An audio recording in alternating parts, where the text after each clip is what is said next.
What's up, everybody? Welcome to the Bronx Pinstripes Show. We made it to February, which means this is the month that spring training starts. You can smell it, sniff it.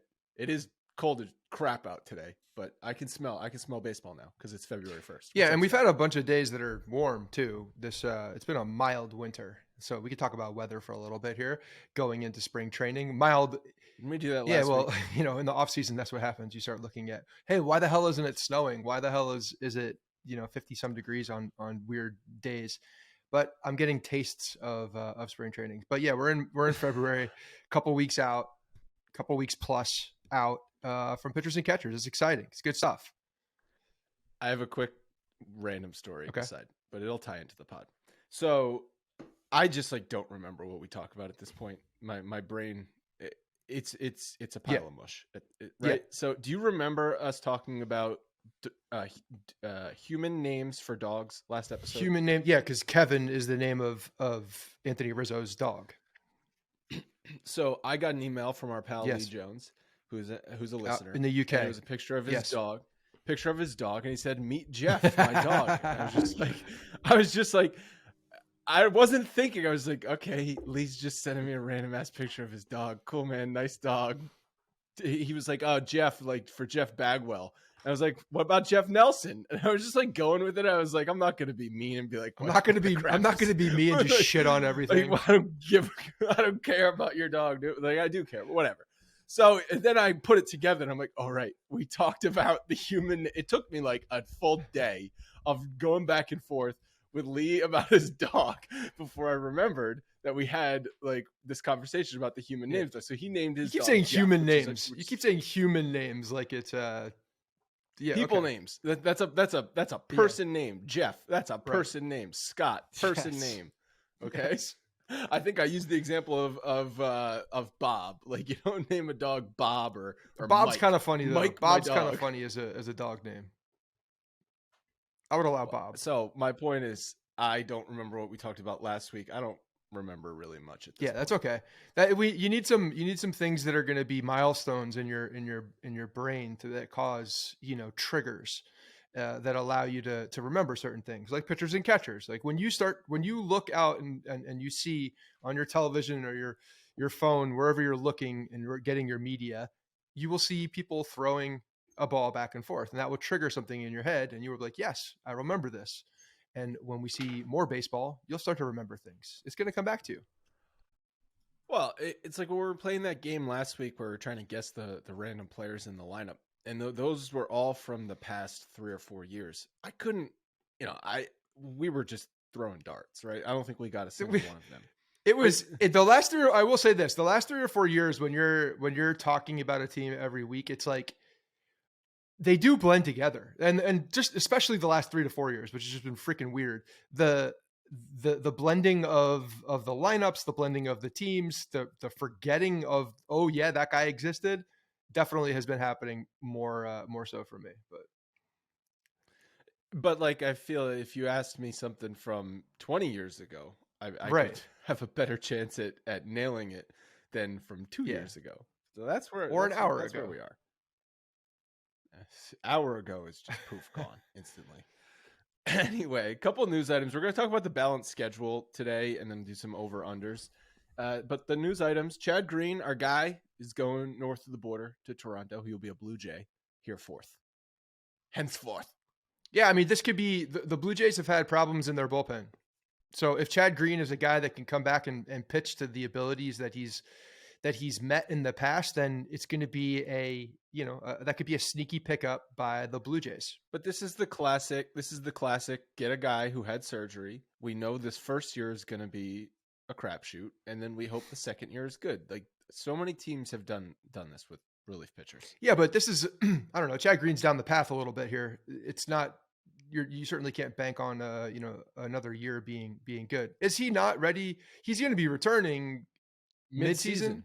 Mid to late season is when he'll return. And for a reliever, we've seen guys come back and still contribute, but this signing is probably more for 2020, which is strange. You don't do that normally with a reliever. I remember the last one that I remember very clearly who did that was Nathan Eovaldi when the Rays signed him. a year, knowing that he was going to be on the shelf for an entire year. But they were really signing him for the year before. And that's a starting pitcher. So I get it a lot more with a starting pitcher. A guy like Chad Green, who's definitely had ups and downs. More recently, the things I remember are the home runs. That's really where his legacy specifically stands. to Astros players. Tommy Kahnle did that with the Dodgers, where he had surgery with the Yankees and then he signed the 2 year which again, strange for a reliever. I mean, like, I don't know really how much upside you have there, especially with the how many relievers are up and down and like miraculously appear as dominant relievers out of absolutely nowhere on a year-to-year basis. Kind of to me, that's just not great business. Yeah.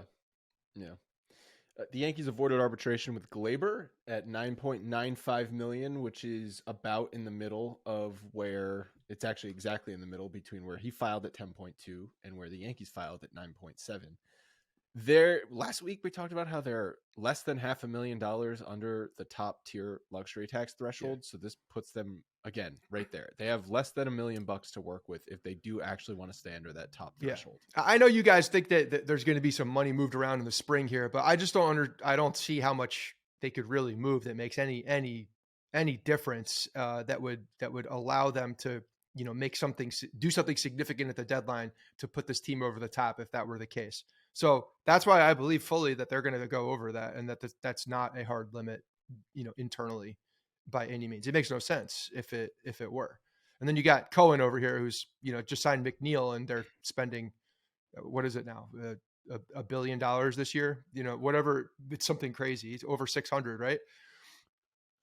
So what if left field is obviously the position that they would need to add money at some point this season.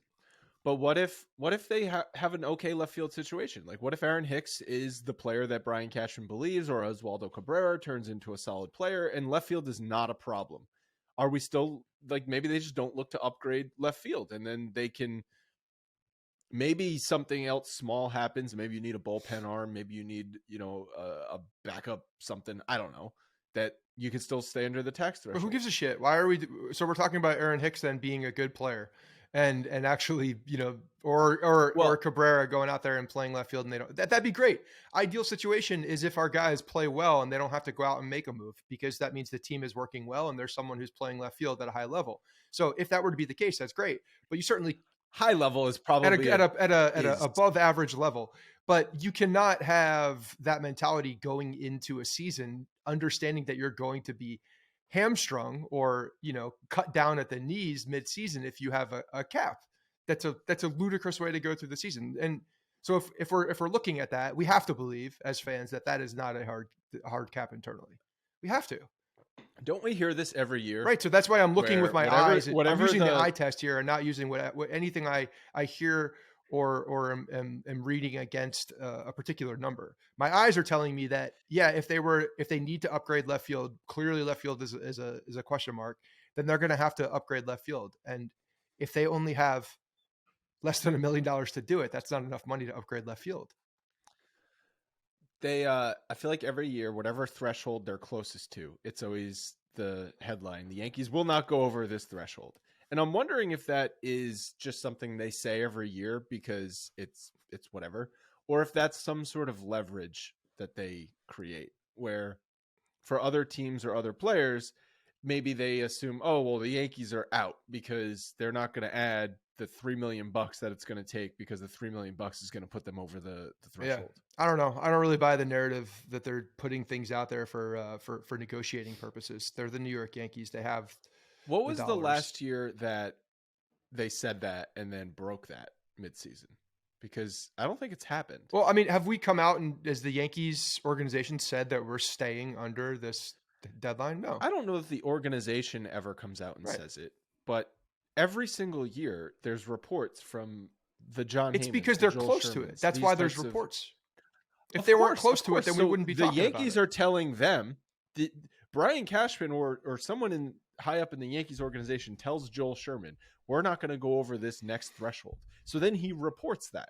But then there's never been a season in which they've gone over that next threshold. They've added money, but it still stayed under the threshold. They've done things to remove money to then add money. And that's again, what we're talking Two about things that are here different. is Two things that are different. One, yeah, you're right. And I think that they will shed some dollars, but there's just not a lot of dollars to shed that make any significant room unless you're, being creative with a big contract like a Donaldson. If you can do that and figure that out, chances are you're going to have to absorb cash from someone else. But maybe it solves a problem and you're killing two birds with one stone. Great. If there's a creative way to do this, then certainly I think that we could stay under that dollar amount. But again, the narrative going in that they're going to stay under it no matter, and that it's going to affect the team. You can't. The other reason you can't do that right now is because you look across the river and there's a guy in the other borough that is spending whatever he needs to do to assemble the team that he wants to be on the field and where they believe they're competing. You can't sit as the New York Yankees saying that we're going to stay under this tax threshold while the guy across the city is blowing it out and doing whatever he needs to do for a fan base. Like the back of the papers do matter. The back pages matter in some of the the jockeying back and forth between the two teams and between the ownership groups. I think it's important. How much does Domingo Germán make? $2.6 million. Cool. That's good value. That's some money. That's some money that you could. That's good value. Why would I want to get rid of that? Why would I want to get rid of? That's like trading Jordan Montgomery. Well, was going to be my next thing. No one expected Jordan Montgomery to get traded. I don't think anyone would expect Luis Severino to be traded. But is he a potential candidate to be traded at some point this season? Again, I'm looking at value. Pitching, I see no purpose of that. If he's not pitching well, that means why would another team want him? And if he's pitching well, why the hell would you want to give up a top three? What if the rotation is solid? What if the rotation is solid? Yeah. Cole, Rodon, they're pitching to what we expect. Yeah. Nestor Cortes is still doing his damn thing. And you've got a solid rotation. And Luis Severino is pitching well. He's pitching fine, just like Jordan Montgomery was pitching. But if you need to add an outfielder, if you need a left fielder because Oswaldo Cabrera and Aaron Hicks are just not getting the job done, someone will take Luis Severino. And Luis Severino's a free agent after this year. We've seen Brian Cashman do things like this before. It would not shock me. I don't see a purpose. Jordan Montgomery is a very different player. Jordan Montgomery is a young guy that doesn't have injury concerns either. His value is very high at this point. You can get a substantial person for him. We got our starting center fielder for him. You're not going to get the return value for a guy like Luis Severino. The value for a guy like Severino is on the team because that means he's pitching well. It would have to be in the beginning of the year. Which makes no sense as the New York Yankees. I'm sorry, it just doesn't. It only makes sense if you're then using that $11 million to get a left fielder. Because you could make an argument that the rotation with or without Severino is in a good spot. But there's also the big argument to be made that left field is not in a good spot in their current situation. Which is more valuable? Which is more valuable? A slightly below average left field all year, or Luis Severino? Why are you assuming slowly? I'm looking at who's currently here. Well, obviously, Luis Severino was more valuable. Okay, I'm saying compare that to no Severino and a slightly above average left field, which is more valuable to the Yankees. I would argue that a left fielder that's at just slightly below average and Luis Severino is more valuable to the Yankees than no Luis Severino and a guy that can come in, because you're not going to get the value that you're expecting for him. You're not going to get an impact bat really in left field, I think. What if it's a good left fielder? Give me a name. I don't know. I don't think it's going to happen. I don't think the value is just not there for Severino. The ship has sailed. The ship has sailed. Hap from the Cubs. No, I wouldn't do it. You don't think I would rather get what I can get from left field between Cabrera and Hicks and keep Severino on this team because he's an impact guy. Severino is a difference maker, and he can be an absolute difference maker, especially when you come to the postseason. And Ian Happ strikes out a lot. And I don't need that right now. I'll throw Cabrera out in left field and probably get pretty similar play. No, you're not gonna. Come on. Hey, you're two, baby. I'm looking for. I'm on the Cabrera train now. Aaron Hicks. It's not my I talk. loved it. I loved Oswaldo Cabrera. Oswaldo Cabrera was one of the most exciting Yankees players for all of like the crazy stuff he did in the field last year, and just sort of like the unsung hero, not something you expected. But to sit here and say he's going to be comparable to Ian Happ I'm not saying he's going to be stupid. comparable to Ian Happ. I'm saying you're going to get you could get a similar play in left field to it in Ian Happ. And yeah, at the end of the year, if they had the same at bats, I bet it wouldn't be all that different. It's certainly the delta between those two players would not be worth Severino. I'll 1000% bank on that. Okay. You're probably right. IKF at $6 million is the one that you're looking at saying, okay, can we get rid of IKF at $6 million? Because clearly he's not in the plans, even though they're going to tell you that, yes, he's competing. We like what he does a lot. All of this lip service that we're hearing from them is something that they're just saying because he's currently on the roster. And maybe there's phone calls out there about him, but that's $6 million. $6 million at the middle of the year. Yeah, you could get a significant player for that probably. Plus a little bit of movement. But you would have to trade IKF before the season. Right. So that it doesn't hit the threshold, the tax hit. IKF is probably the most realistic because he's, like you said, $6 million and has more value than guys like Donaldson, Hicks.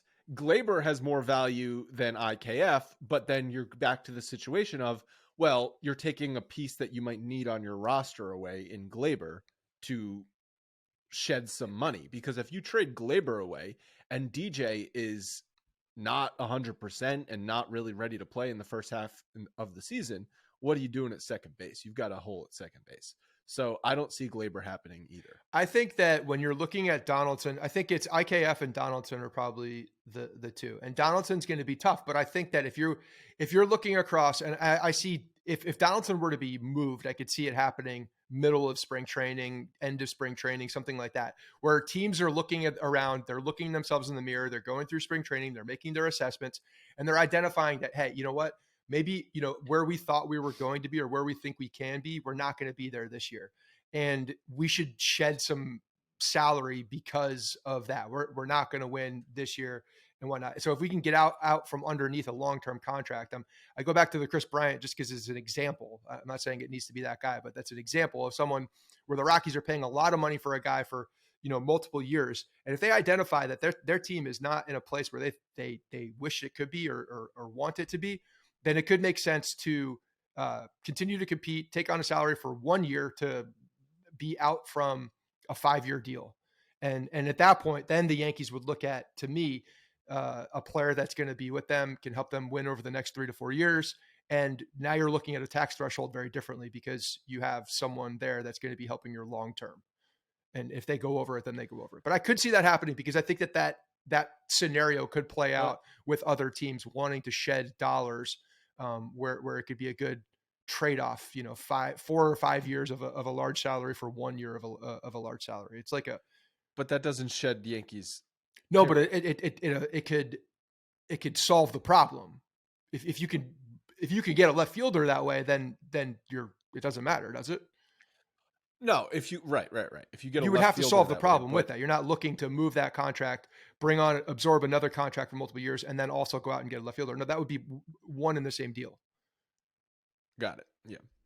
The last bit of news is that the Yankees hired Brad Wilkerson as the assistant hitting coach, and he has no ties really to the Yankees that we could find. Played with the Expos, turned into the Nationals, then he got traded to Texas in that Alfonso Soriano trade. Then ended his career with Seattle and Toronto. All right, balance schedule. You're not gonna sit and talk about. I don't think there's anything else to say about Brad. Assistant hitting coach. Assistant to the hitting coach. Assistant to the traveling hitting coach. Is he a hitting coach on the road? What else do you want to say? I like the fact that they're bringing another guy that's got a good amount of MLB experience in there, who's hitting the major leagues. He was an interesting player.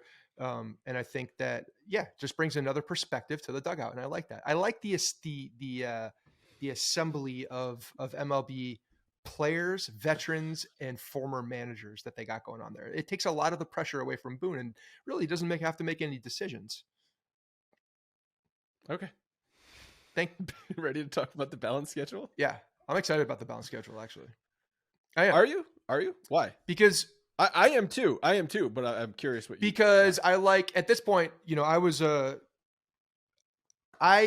when I think about like my childhood and how baseball was at that point, where you know, way back in the day, back in my day, when they didn't play across the leagues, I thought it was a fun dynamic to see a team for the first time in the World Series. So I really did enjoy that. Interleague play came, started going over. It's here. So let's look at how we can make interleague play better for baseball as a whole. And I think having a balanced schedule where you're not just looking at the same players for 19 times for each opponent in the AL, and you're able to see the other players across the league. You're able to. It's a much more like superstar led league. I want to see some of these players. An article I was reading from, I think it was Petriello, was talking about Ohtani. Like, there are markets that have not seen Ohtani.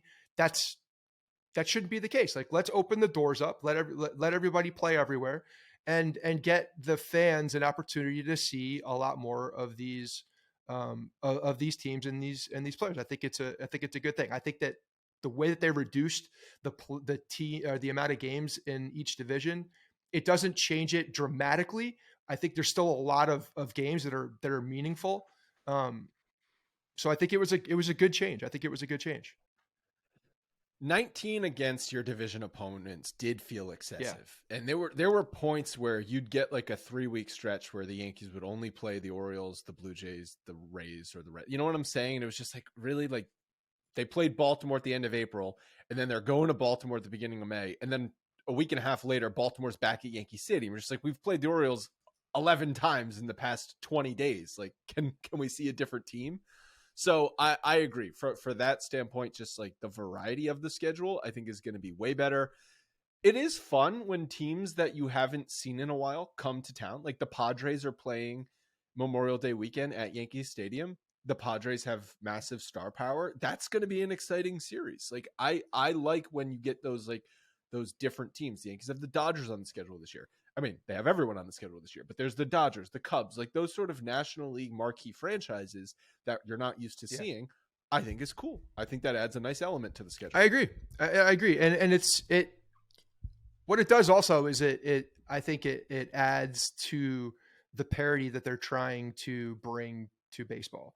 You're playing. That was the reason that they cited for it being that more fair wild card races. And the fact that you have expanded playoffs makes sense to move to a balanced schedule. If you're not going to have the expanded playoffs, then you should probably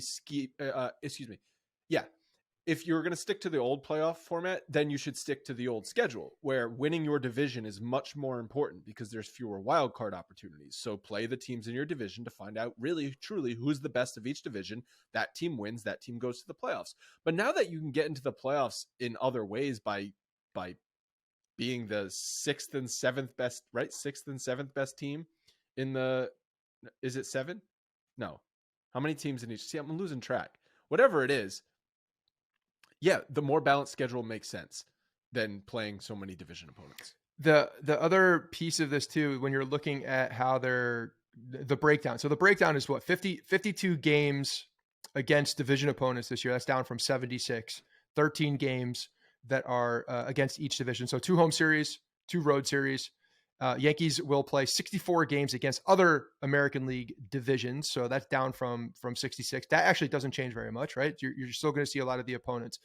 The difference is those games that were played in division are now going to the other side, and you're going to play more of the National League.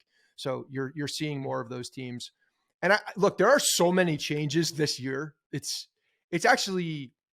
It's crazy that they're doing this amount of changes. The balanced schedule, the shift, the pitch clock, the bigger bases. You're seeing like a very different game all at once. Usually that doesn't happen. This many changes to the game doesn't happen in 1 year. And we're seeing a significant amount. So I think there's a lot of unknown that's going to go into this year because of all of these different changes. The shift being the biggest thing for me is the pitch. You're not super pumped about the bigger bases? Well, I think it's good for it's definitely good for the that's going to change the game a lot. Whatever. It's good. It is good for player safety. More stolen bases because the extra inch and a half is going to allow guys to get there more first. stolen bases because you can only throw over X amount of times to first base. More stolen bases because there's a pitch And clock less and confusion. you can time it. It's almost like trying to jump a snap count in football. You can now jump the pitcher essentially and try to steal that base. So there's a lot more gamesmanship, I think, between the lines of where defense is, how many times you're going to throw over, when you're going to throw over, how you're going to utilize that pitch clock. Are you going to use the entire thing and now players know that you're going up to that very last second, or are you going to vary it and make sure that you're giving a little bit of a different look each time? There's a lot of little nuances that are going to be interesting this year. And because the shifts are banned, there's going to be less confusion on who's covering the bag, because when you'd have the overshift on, you'd have the third baseman and the shortstop both playing out of position, running into one another, trying to take the throw from. Well, that's just bad preparation is what that is. Your professional Major League Baseball players learn where to go when a shift is on. To the Yankees. It happened to the Yankees. Well, times. That's just bad preparation. That's called being a bad professional. That's what that is. Maybe the snap throw by the catcher behind down to first base is going to be more important, because guys are going to take more aggressive leads because they know, like you said, they can jump it. Yeah. So maybe catch and you're not going to have base. Maybe get Jose Molina in to coach up the Yankees, because he was the best I ever saw. Well, you also might get first basemen that are going to be, doubling back and playing further off the line because of the shift not being there as well. So you're going to see different defensive alignments that I do believe are going to increase the base running in general. You're going to see, I think you're probably going to see more guys go first to third, depending on situations. You're going to see more stolen bases. You're going to see more aggressive base running as a whole. So that's definitely something to look out for. And then when you're playing a balanced lineup, you're playing more teams that you're not as familiar with. So probably being more aggressive. You could look at the other side of that and say maybe there's going to be more strikeouts because you're facing guys that you've never faced before. But I think that, you'll see more aggressive play. Another year now that the National League has the DH. So I think that, I know a lot of the numbers are broken down on who this can affect, but I think having a year 2 of the DH in the National League is going to also create, some just different numbers that people can't expect and from what they've seen, because we only have 1 year of a sample size of this. Yeah, that article you mentioned from Petriello, they analyzed who it's going to benefit the most and the least, or hurt the most, based on what the schedule would have been in the old format. And actually the entire AL East is benefited. And that makes sense, as he outlined in the article. The AL East was the toughest division by winning percentage last year. So if you're playing fewer games against those teams, you're going to play more teams that have a worse record. So that's going to benefit you. Whereas the NL East, which was a little bit more top heavy, is going to be playing more games against other teams that are better. So that's going to hurt them. Everyone in the AL East on a schedule is benefited, but the Yankees are benefiting the least out of the teams. It still benefits them though. Like if you look at what their opponent winning percentage was going to be versus what it is now, it's lower now. So that benefits them. The AL Central basically is unaffected. It's like plus or minus a couple percentage points. The AL Central was already probably the weakest division in the American League, and that probably means that it's unlikely we'll see a wild card out of the AL Central, but who knows? Like, could the Twins put it together? I don't know. Well, you're asking the wrong people about the Twins putting anything together, because we've never seen it. But yeah, they certainly got better. They have, again, they're like on paper, they should be good. They really should. Well, weren't they in the playoff hunt up until like September 1st? The AL Central was strange. Yeah, they gave up a lead. There was definitely some jockeying back and forth. But there's no reason why they shouldn't be a good team, and really it's between them and I guess Cleveland never goes away. But the White Sox, Cleveland, and Minnesota are the only 3 teams. But Aroldis Chapman did go to Kansas City, so now they have a lockdown ninth. Right. They've got ninth. the back. Yeah, and Greinke also re-signed with them too, so they got significantly better. Greinke might pitch forever. He probably could. He's one of those guys that could. Like Greinke might be throwing like 72 mile an hour pitches when he's and will be 50 years old effective and still getting Yeah. people out. Yeah. Because his curveball will be 46 miles. Right. an hour. As long as you have the The gap difference. difference, then you're straight. Like the 60 mile an hour fastball actually comes on you like 85. So a couple of notable series and dates that I was looking through the schedule on the Yankees. The season starts with the Giants and the Phillies at home. So you're starting with 2 National League teams. That's different. That's Yeah. And weird. it's also just a remembrance that it could have been very Could have been ugly Judge. if Aaron Judge had gone to the San Francisco Giants. As I already mentioned, the Padres are in town Memorial Day weekend. That should be a lot of fun. Yankees are going to the We have Dodgers tickets to that in the game, don't we? beginning On of that June. Saturday. Yep, the Memorial Day weekend Saturday game. We've got a boatload Yeah. of tickets to that Yankees Padres. We're going to be game. holding an event that. We have to plan what the Yep. event is going to be. We still have But to mark do your that. calendars. We are There will doing be it. an We event. teased that we were going to bring back some events. We are going to do that. That weekend, I believe it's a Saturday that we have the games for, back in our home in 205 in Wright Field. They announced the times, right? What time is that game? Oh, Logan, to If check Logan's this out. gonna look- Come Logan's on, no gonna look it whammies, up no for whammies. us. I got it no right whammies. here. It's 4 o'clock. 1 o'clock. 4 o'clock. 4 1 o'clock. All right. Okay. Ah. Here we go. Breakfast at the Breakfast dugout. baseball. Breakfast Breakfast beers. at the dugout. We've done this in the past. We've been there. Yep. Getting. Does Taco Bell still have those egg tacos?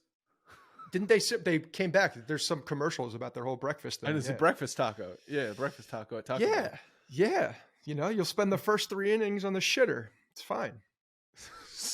If you 7 can make light it, beers, if you make it into the breakfast taco. stadium. Damn, 4 o'clock is so Just much mark better your for me. calendars. 4 Mark your o'clock calendars is the best time for the event. for that game. It's going to be fun. Memorial Day weekend. I love it. And then we've got a couple other notables. So between June 9th and June 18th, the Yankees play 6 against the Red Sox and 2 against the Mets. So that's a fun little stretch. I think the Red Sox are going to suck, though. The final series before the All-Star break is against the Cubs. And then the first time the Yankees see the Astros is August 3rd to the 5th. And then they play the Astros again in Houston Labor Day weekend. And then the season ends with 3 games at Kansas City. Good deal. And the one you didn't note as far as just like significant days in baseball where they have tributes. The Dodgers series, I believe, is Lou Gehrig Day out in LA, and then the Yankees will be in Pittsburgh for Roberto Clemente Day. So that's kind of cool. And again, yeah, you're seeing the team now play in different ballparks. You have, there's Yankees fans all over the place. So just looking at our fan base and how we benefit, that's a really good thing for Yankees fans all over. Give them another opportunity to watch the Yankees in person. I think that's really cool. You do road trips too. Like if I've never been to Dodger Stadium, I would love to go to I was Dodger just talking Stadium. about that this Probably morning with someone at work. I saw Lupe Fiasco. It was like a mini concert that I had no idea was going to happen right before a Dodgers game when I was out in LA for a wedding years ago. That was awesome. I'm probably not going to go to this series in June because I've got other things going on in June, but because I know now the Yankees don't have to wait another 4 years or whatever to see them again. I could go pretty soon if I want to see the Yankees play the Dodgers at Dodger Field. Does that take away the luster of some of it? Because you can look at the other side of this too and say, well, it does happen occasionally, which makes it more of a memorable series. But if they're going to do this on a yearly basis, does it take that lure away? No, I think it's every other year you will go to the stadium. Like there will be every other year you will see the Yankees go to Dodger Stadium, and then the other years the Dodgers beat Yankees. So every other year is still rare enough where it's like it's not an every year thing. So I at the end of the day, as many times as if you can look at all the negatives on this, I think the positives far outweigh the negatives. For sure. But yeah, a lot of changes to baseball this year. I think I'm going to withhold judgment on all the changes. I'm excited about the shift. I think the pitch clock is going to be beneficial. Obviously, it could all blow up in our faces and we're like, wow, this made things a lot worse. And then I'm expecting them to revert back. But everyone just withhold judgment. Don't overreact on April 7th to be like, baseball's ruined. Like, let's give it some time. Are we still doing the fake runner on second base? Is that still happening? Do we know if that's I think that's one wrongly of those named ghost runner? What's that? Yeah, that's one of those things I believe that it's like not like negotiated yet. like they haven't talked about it. Oh. Like, so it's happening last year. I'm sure. I would bet that it's going to happen. Okay. Don't we? Good. Shouldn't we already know this Good. by now? I feel like we should know this by now. No, because they did this last year too, where they were like right at the tail end of spring training. They were like, oh, by the way, like no 7-inning doubleheaders, ghost running, like Yeah. Well, when you're looking at all the changes that we just talked about, a lot from like looking at a baseball purist, if those people exist anymore, standpoint, you're looking at games, you're looking at things that to me don't affect the game's integrity, if you will. It's a matter of the pitch clock would be the one. The pitch clock possibly with the way that the runners. I'm interested to see how base running is affected by the pitch clock as well. Like, yeah, we're going to have a faster game because the minor leagues already proved that out. We have data that says that, but I'm very curious to see how teams are taking advantage of that on the base paths, because that's an unknown for me. And I feel like there's windows to create opportunity. The baseball purist, I'm sure, loves the gamesmanship between the pitcher and the batter, where stepping out of the box or stepping off the rubber to like disrupt timing and stuff. And you can't do that as much now because you've got the pitch clock. So I could see a baseball purist being. Well, baseball purists will always be upset about any change. But I think when you're looking at certain changes, I wouldn't qualify any of these changes as gimmicky. Whereas the fake runner on second base to me is a goddamn like the circus. Shift band is a little shift band's. It's not gimmicky. It's just saying just play your position. It's still baseball. Baseball has always been a game where yes, there's positions, but there's no lines on the field other than the foul. Okay, cool. lines. You're not going to see those lines anywhere. either. So when the players are not in the other positions, you're not going to see those lines. It's just going to look like baseball. When I start extra innings and there's a jackass on second base to start the inning, what are we doing here? This is co-ed softball. It's like that's changing the game. All right, let's final segment of the day. We're going to do some over unders. Logan pulled a bunch of either win totals or player just numbers. So let's fire through some of these and we can give let's alternate. So I can go first with what I think, and then you can agree with me or disagree with me. And then maybe if we disagree, we can have a nice little conversation about it. Wait, you're going to say the over under? I thought we were going to have it tossed up and we're going to both choose over under. Yes, Logan's going to say what the thing is, and then I'm going to say... it. Was it very obvious that I didn't listen to what you just said? Okay, cool. Yeah, I'm going to say my thing, and then on the second one, you'll go first. Oh, Jesus. All right. All right, well, you got to start with the most important one.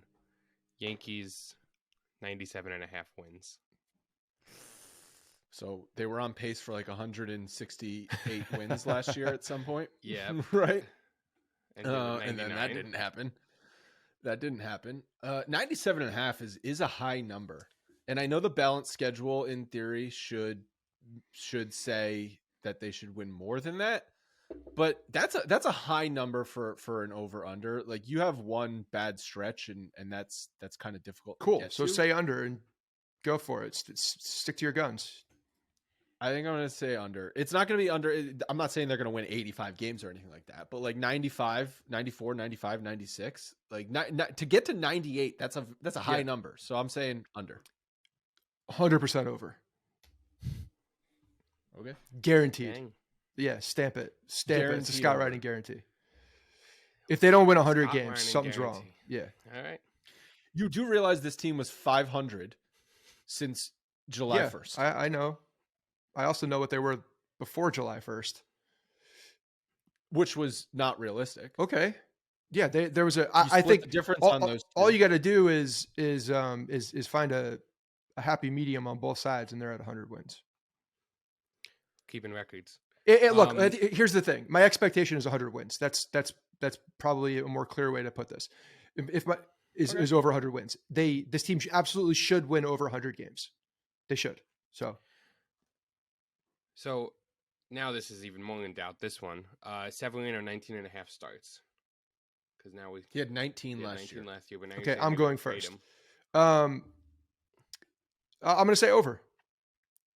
And the reason I'm going to say over, because I have to give my reasoning here, is I think that we're going into Severino.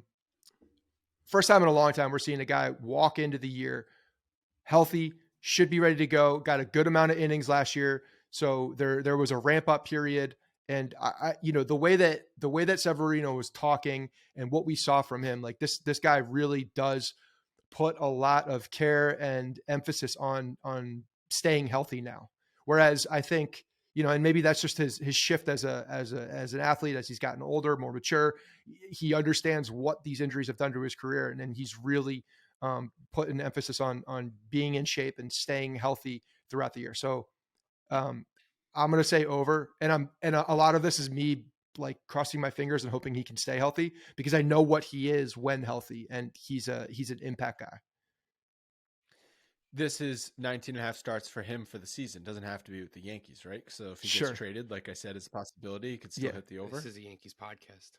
Yeah, but the player. I'm taking the over as well, because to take under 19.5 basically means it's another big injury, lengthy stay on the IL. Like, he might go on the IL, he might miss a start or two, but you can go on the IL for even a month and still start 24 games. So I'm taking the over there. And if it's under, then I mean, shit, who the hell's signing him at that point? It's just 5 straight years. Yeah, if it's under, it doesn't matter. That's kind of the reason why I think that the only value for a guy like Luis Severino is on this team, because he's a risk. Yeah. So this is one of my favorites, because I remember talking about this when they first traded for Stanton, Judge and Stanton over under 100 home runs. Not going to go with 100 home runs because we'd all say under, but 84.5 combined. And then I remember also when they traded for Stanton, there was also Sanchez involved in that. 150. We made I have a pretty badass T-shirt of Modern Day Murderers Row. Yeah, it's a great shout out to Brian Begley who designed the shirt. 84.5 is a big number. I think we talked on a recent episode how I could see Judge come, obviously he could hit 63 home runs, right? But like, he's probably going to come down, I think, because pitching is also going to pitch him a lot more carefully. And if I'm assuming he's going to stay within himself, take a boatload of walks, I expect his on-base percentage to be well over 400 because of all those walks. So if he hits 45 home runs, that's still a fantastic season. But then Stanton's also going to have to put up in the 40s of home runs, and he just has not been able to do that because of all of his injuries. So I'm taking the under. Hit 32. Stanton hit 32 on his own last year, missing, I think it was 32, missing a lot of time. And, But that's another 10 home runs he's going to have to hit. He missed, how much time did he really miss, though? He only played, I think, 110 games? Or no, I'm sorry. But that's a realistic possibility for Stanton at this point as well. Absolutely. I want to take the over here because if both these guys are healthy, I think they will crush that number. But 110 games. 110 games for Stanton last year. So I mean, just you look at those numbers. If he can stay healthy, of course they're gonna demolish this number. All right, fuck it. So I'll go over. Let's go. I'm going over. Just talked myself into it. Yep, I'm going over too. Holmes 14.5 saves. Oh, and by the way, real quick, sorry, Logan, before you go, the outfield situation being a problem in left field could also be helped if a guy like Stanton is healthy and playing in the field. That left field doesn't look like such a glaring problem if that guy's healthy and able to play in the field occasionally. Agreed. Holmes 14.5 saves. Last year he had 20. But this kind of hinges on, do you think he's going to be the closer? Not, Yeah, that's basically the question. Is if he's the closer. I am going first. Watch yourself. The answer is over. I'm just taking over. This is a lot of overs here. This is just the half glass full guy. It's over because he is the closer. He's the closer. He's the closer. And I think what they're going to do this year is they're going to try to get more locked into some traditional roles. I think that we've always been like, we want flexibility in the way that they do things, but I think the way that they are set up right now with a guy like Holmes, Chapman's out of the picture, who could benefit from being in the back of the rotation. Loizaga's the other and guy. Loizaga looked really good owns the 8th inning. So Loizaga owning the 8th inning, Holmes owning the 9th inning. Now you have, some other arms that can compete and do good things before that and compete for that 7th inning spot and jockeying up. But I think that those two guys are established. Holmes at 14.5, it seems so low. If he's not hitting that, there's an injury, which means he's not pitching well. But I think when he's pitching well, it means he's healthy and his mechanics are right. So I think he's going to be the closer. So I'm over. I agree over, because I do believe that he can get back to, that elite relief pitcher that we saw. But I don't know that it's like a lock that he's the closer, because I think Loaisiga he's just has the potential to be more consistent.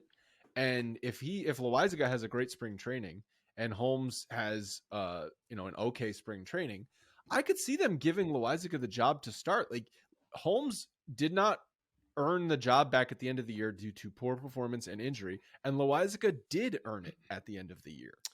So I don't know that it's like just a given we're locking in Holmes. He hasn't earned that. You would agree that those two guys over are 8th and 9th inning, though. Whether you go one way or the other. In some form, and then who knows what King is going to be at some point this year, but that's another weapon you can add to the 7th and 8th inning. He can be even a bridge guy where he pitches multiple innings on one night. And then we'll see if they do that. That may not be in the cards with him coming back. I don't know.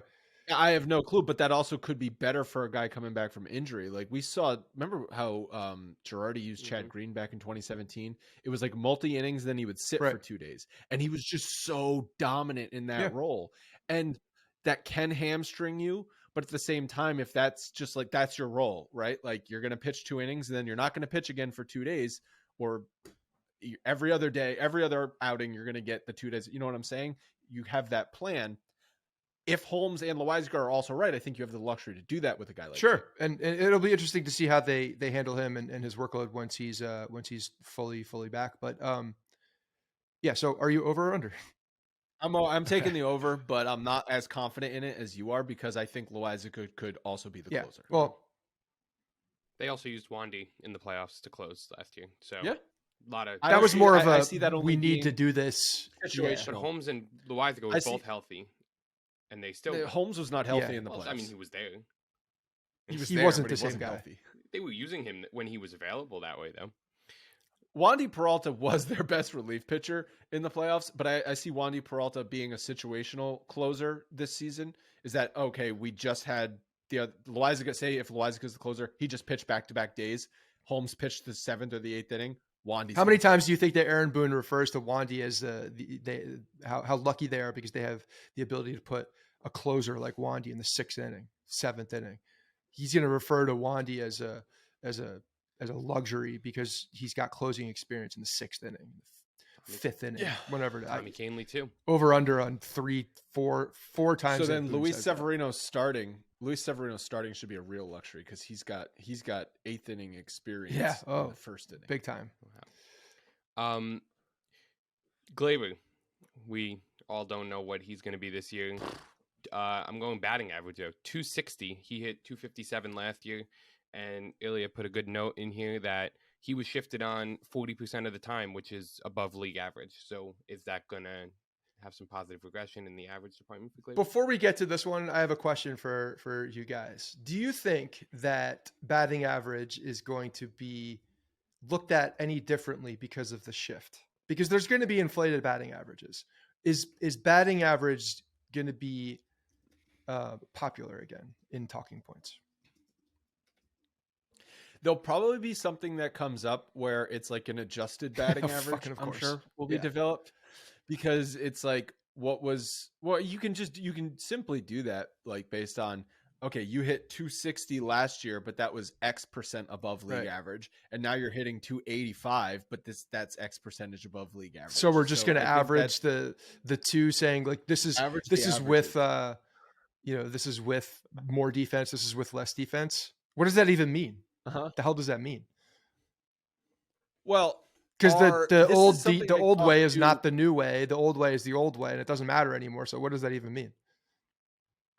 This is something, if you remember, I talked to Brian Kenny about last year when he was on the pod talking about the shift ban, and he made the point I had not heard to that point, which is it's going to allow bad hitters like Joey Gallo to be better than they should be. Just don't hit that spot. You won't. We don't hit that spot, and he'll be the same damn player. but players who otherwise would be grounding into the shift, yeah, those are going to be Joey hits. Gallo doesn't And ground into anything. Are we? Okay, so on 260 average for Gleyber, I'll take the over. You know, I want him to be better than 260. Like 260 is not good for a guy like Gleyber. 257, and yeah, the shift is going to have to help him out on the batting average side, so I'm going to go over. Just an over machine here. The thing that I hate most about Gleyber is that his on the word hate is strong. You know, you shouldn't have hate. You should have malice in your heart to hate someone on the New York Yankees. Well, I hate a 300 on base percentage. You hate the stat. You don't hate the person. That fair enough. I hate a player. That's a life that has lesson only a for 300 Harrison. on base Okay, percentage. that is a life lesson. Okay. First, I got to teach him the lesson: don't throw trucks at my face. No, he should. I told him to do it. He got the memo. I'm glad. Continue to throw trucks at Dad's face. All right, next one. So Anthony Rizzo has a career high in home runs at 32. He's done it 4 times. He did it last year, and he did it in 2014, 16, and 17 as well. So the over-under is going to be 32.5. Is he finally going to break through? Yeah. Who's first? Me. You. All right. I'm gonna go under Rizzo. I think Rizzo. One, we don't need him to hit 35 home runs. I need Rizzo to put some damn good at bats. I need Rizzo to get on base. I think you're going to see more. You're going to like, this is a guy that's going to be affected by the shift in a very positive way. And I think he's going to be making more contact and less about,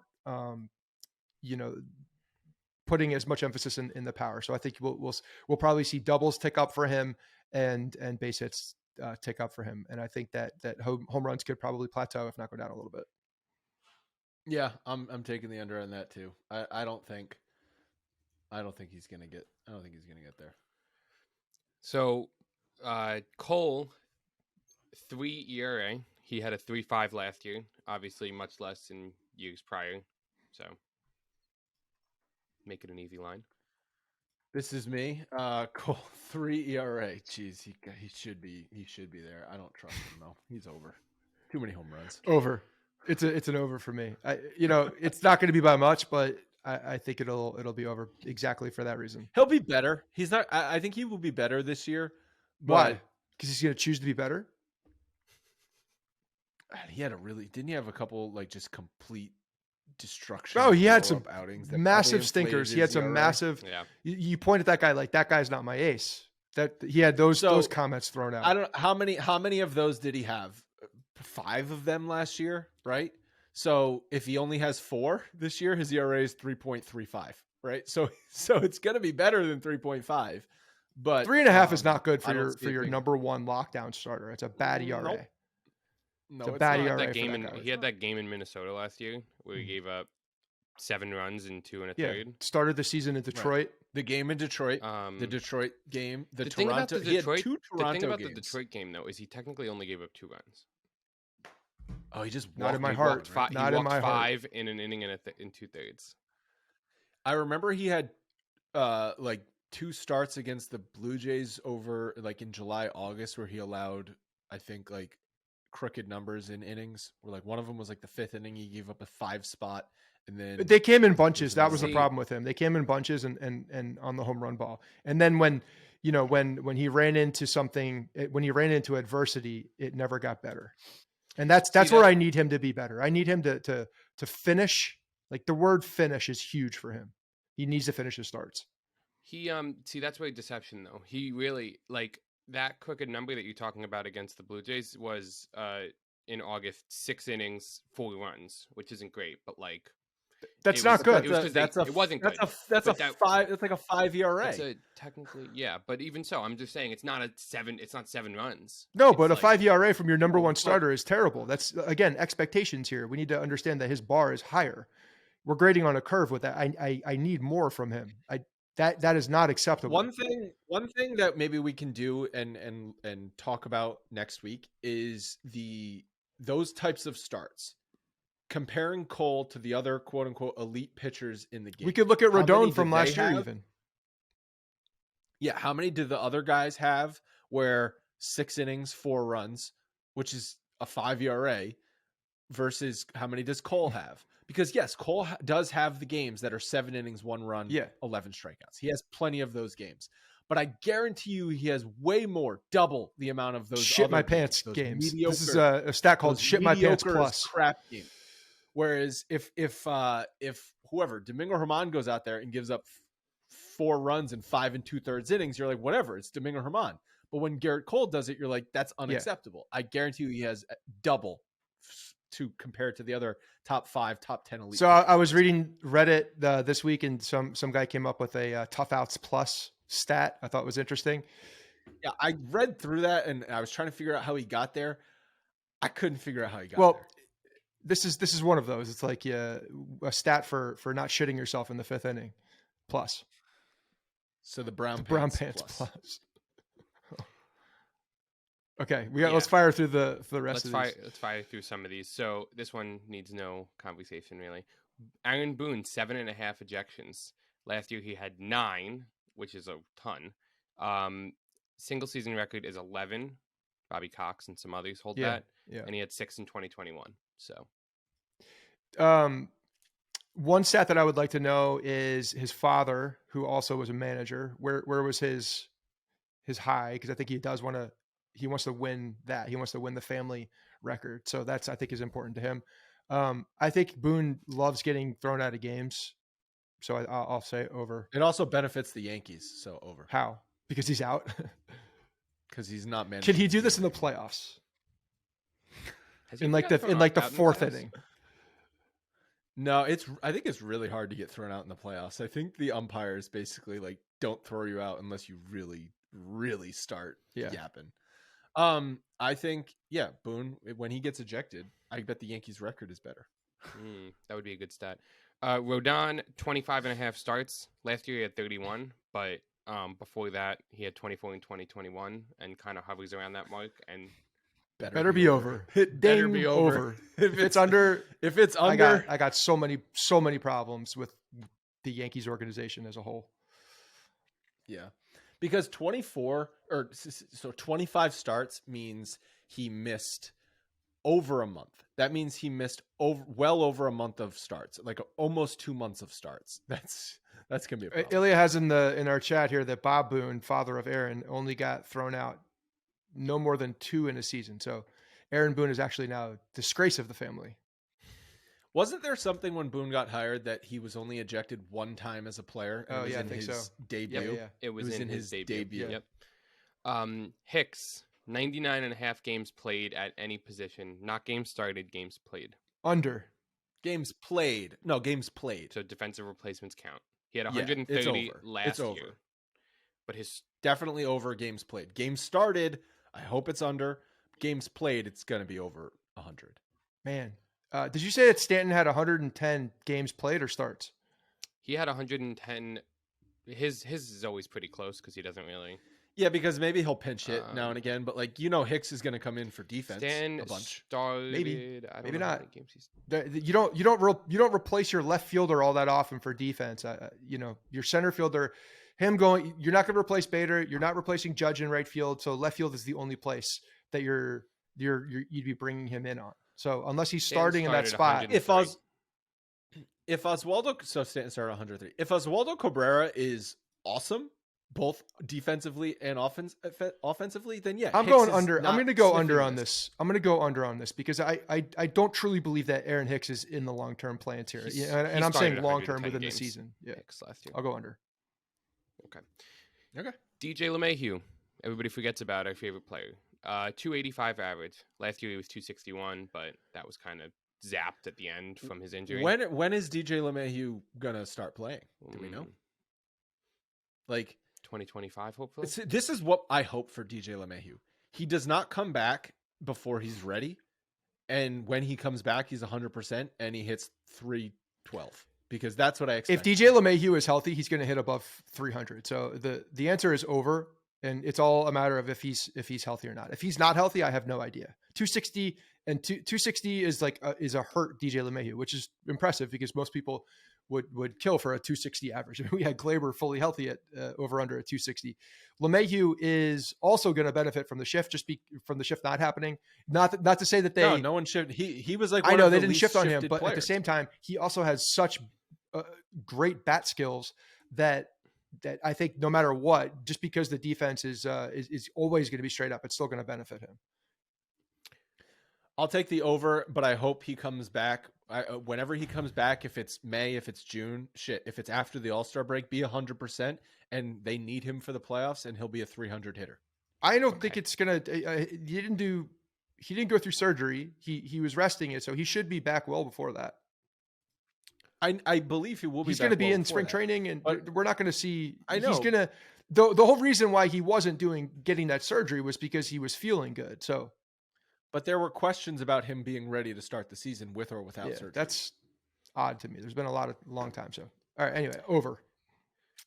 Volpe, 60.5 games played. Games played. I'm taking over. I'm going to go over because this is the way it should be. Agreed. Starting pitchers used 10.5. Last year they used 11. The rotation was good. Over. This year the rotation's better. Do openers count? Yeah, they start the game. Yeah. They're not. There's no stat line that says opener. When was the last time they used an It's opener? not a qualification. Chad Green? I don't know. Sunny. This is a tough number because Good we're line. expecting them to have fewer. Like they have a much more rock solid rotation this year. Yeah, if there's injuries, it will be over. But Cole, Cole, Radon, Nestor, Severino, Montes, Herman, Clark Schmidt. Who's the other Don't five? you remember they made it into like June last year, only using their same 5 guys? Yeah, I'm taking under. Cool. It's a good line. I think the rotation is absolutely much more solid this year, but also the guys that will get starts when guys go down are fewer. I hope I'm wrong on that one. I hope I'm wrong because that means there's a lot of consistency in the lineup or the rotation. All right, last few. Shortstops used 4.5. God, that's such an ugly stat. Well, if you guys are saying Volpe over 60.5 games, you should take the under on this because so. it would really only be IKF, Peraza, and Volpe at that Cabrera. point. Cabrera, if they use Cabrera at shortstop, we got problems because he's not. They might be using him. He might play like spell guys. He's the utility guy. Is this played any or start? I think I put the numbers from last year at played at any point, but I think the same. I think they all started last year. I think Gleyber started a game at shortstop. I'm saying under. I'm saying under. We saw what happened last year. They need to have more consistency at that position, and if that means giving a longer leash to a younger guy and staying with him out there, then they should do that. I think it's going to be 4. It's going to be 4. So I'm taking the under. Okay. It's going to be IKF, Peraza, Oswaldo, and Volpe. But I don't think Volpe is going to get to 60.5 games. I don't think he's going to get to 61 games played. I think we're going to see Volpe at some point. If he comes up and plays well in the beginning, he's there for the season. I would agree. I agree. If he comes up and plays well in the beginning, then yes. But I also think if he starts with the team in the beginning of the year after a good spring training, that they're going to give him a pretty long leash and he'll stay there anyway, even if he struggles a bit. It's going to be difficult for them to send him down, I think. Yeah. That's why I don't think he's going to start the season in the majors. And maybe they wait a bit and we'll see. But They'll just do what they did with Gleyber. I think when he does come up, he's coming up and staying. But if the shortstop position, if Peraza's playing well, then you're going to keep Volpe in AAA if he's playing well in AAA. I think that opens them up for a lot of. It opens them up for scenarios. If Peraza starts up here and then Volpe's playing well, what are we doing? Then Peraza can move positions after the year. If you truly believe Peraza is a long-term thing on this team and you're not going to trade him, he can move positions and you've got Volpe. It'd be a good problem. It's a good problem to have, I guess. So we'll see what happens. Stanton, 20.5 games in the outfield. He had 38 last year. Got hurt. Over. Out there. He needs to play in the outfield. I think it actually helps him stay healthy. I would agree, but that doesn't mean that's what the Yankees think. I think I'm taking under on this one. I think they're going to. I think it's going to be only a handful of games in the outfield. Ugh. He got hurt, and then he like stopped playing out there until like the ALCS. Literally. Yeah, I bet it's like he plays like 10 games in the outfield total. Okay, last one. Frankie Montas, 3.40 ERA. Last year it was 4.05, but he was a 3.18 before he came over in the trade. Yeah. 3.37 in 2021. So I think that's a nothing I have seen from Frankie Montas can push me in a direction to say under on this number.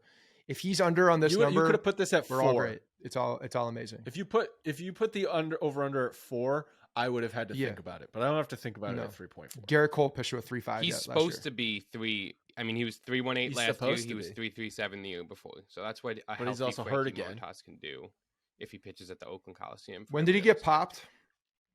2019. So 19 was a steroid year at 2.63. That's cool. So we're looking at a guy that's 2020 wasn't very good. Yeah, 2020 was 5.6 after he got popped. Then he's like, oh, I got to figure this out a little bit or find something that nobody's detecting. Then I'm going to get hurt. So he's a 4 ERA guy with half a shoulder. What a great trade. Fuck. There's got to be a video of me somewhere saying that they shouldn't have traded for him. All right, that's going to wrap up today's show. Thank you guys so much for listening. If you have not already done so, maybe consider giving us a rating and review on whatever platform you're listening. Maybe you're watching on YouTube. Sup? Maybe give it a like, give it a subscribe, comment to boost the algorithm and all that crap. And we'll talk to you guys next week. We're going to compare Garrett Cole and how many blow-up starts he had. Shit your pants plus.